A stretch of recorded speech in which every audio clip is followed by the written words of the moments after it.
I'll get to your Tuesday complimentary plays here in just a moment, but a quick announcement first. If you happen to be watching the video today on the home sites, on the full sites, not the mobile sites, you'll see on the scores and odds page, I've now added injuries to the site.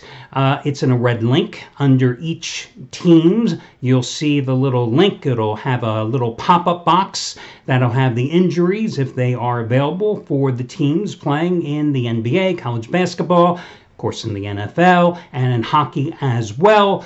For all the major sports, they are there. Now again, the mobile site that's going to be my next challenge down the road. I've got to rebuild the home sites, the scores and odds platform, which if you've noticed, I rebuilt phase one of that here about a week and a half ago, adding tennis, adding golf, a stable platform which has not crashed in the past 10 days, knock on wood, and I don't expect it to now that it has a different provider. Soon to be adding auto racing when that comes around, and next going to be working on futures probably, and a few other cute little things, so check that out. And then of course I'll let you know when work commences on rebuilding the mobile sites. And if you haven't noticed, also added a number of other cute things here which I liked from a gambling perspective. You'll notice of course in NBA you're going to have different alternatives in terms of what you can get other than just, like, for example, the money line. You know, you can get the first half, the second half, the first, second, third, and fourth quarter lines from some sports books. I've changed the blend of some of the sports books, both offshore and Vegas, the variety of sports books, because I thought that there was a greater mix of reputable sports books that I could give you a more diverse blend available. You'll see that I added soccer, every single type of soccer league in the world. I've got their scores there, and not only that, but you can get the goal line, the total line, the very rare draw line as well. And as I said, you also are going to get futures as soon as I can get the programmer to figure that all out, and that's been a nightmare too. So I'll keep you updated on what's going on there in terms of who's doing what at the site. Let's see, Tommy Brunson has the 15th 100-dime college basketball release since he's joined the site in September, going tonight on the Big East game between Creighton and St. John's. If you're wondering why this price is so low, since St. John's is in such a losing streak, it's because Creighton lost its leading rebounder and one of its top players, a power forward whose name I can't remember off the top of my head, who was averaging like 12 points and 8 rebounds a game prior to their loss to Providence on Saturday, but he is 11-3 with those 109 releases so far in college hoops. You've gotten them all over half price off, just like tonight's play. It's 100-dimer is the coupon code to get it for over half price off. Also going tonight, Brad Wilton, who it is one and only NFL 100-dime teaser of the year. Not just a 100-dimer, but his only NFL teaser of the year with the Patriots and the Eagles on Sunday. He has an equivalent play tonight. His first 100-dime NBA max wager play of the season, 14-point double-digit destroyer. It goes tonight. You get it for over half price off by using coupon code BRAD. Let's get to your complimentary plays here for tonight's card.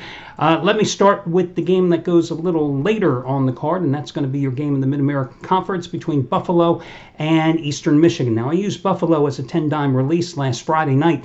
On FYI, you know, it gets me. I've won 4 out of 5 days, right? So I cashed in with another 10-dime play, my third straight in college hoops last night.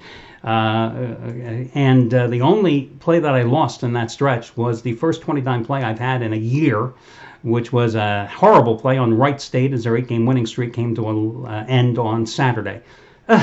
Boy, to lose that as your only loser in a 5-day stretch, it sucks. But you move forward. Anyway, one of those 10-dime winners happened to be Buffalo on Friday night as they got the job done, winning 84-74 as a 6-point chalk at Western Michigan. They've won 7 straight. They're off to a 6-0 start in Mid-American Conference play. They've scored at least 82 points in each of those 7 straight wins. Meanwhile, you've got an Eastern Michigan team that is coming off a 72-66 home loss to Ohio, in which they were a 6-point favorite, a game in which they were up by 7 points at halftime in that contest. Now, their last road game, they lost at Northern Illinois by 6 points as a 1.5-point chalk.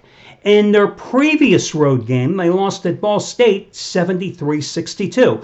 And I bring those two games up because the Bulls, that's Buffalo, they beat Northern Illinois at home, plastered them 95-67.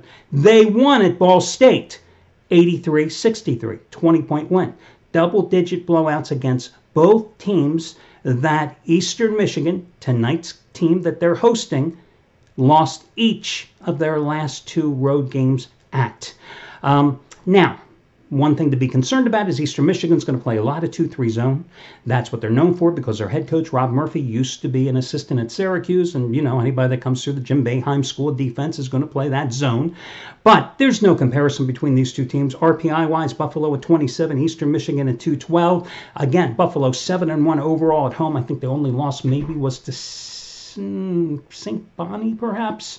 And you got an Eastern Michigan team that's 2-6 overall on the road. So I like Buffalo tonight, even though they are a big favorite at 12.5 points. The other play, I'm going to go with Villanova. Now, Villanova's not playing on the mainline campus. They're playing at Wells Fargo Arena tonight, where they're a 14.5 point favorite against Providence. They're coming off a 3-0 road trip that was capped with a 20-point win at UConn on Saturday. Previously, they struggled to a 7-point win at St. John's. But again, St. John's doesn't win games, but they're very tough defensively. Chris Mullin's team doesn't give you an inch. And then they pounded Georgetown in D.C. by 32 points. They've won 5 straight since their only loss this season at Butler. Their last home game, they beat Xavier 89-65. Before that, they outscored Marquette 100-90. Friars are coming off a home sweep against Creighton and Butler.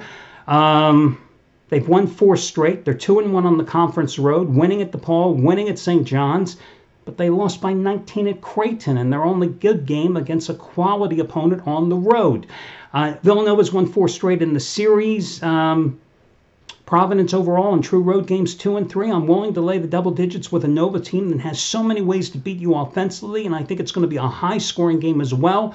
I don't really have any opinion in terms of which game I like more. I like them both equally tonight, Buffalo and Villanova. Those are your two complimentary plays for this Thursday card. I only wish it was Thursday, for this Tuesday card.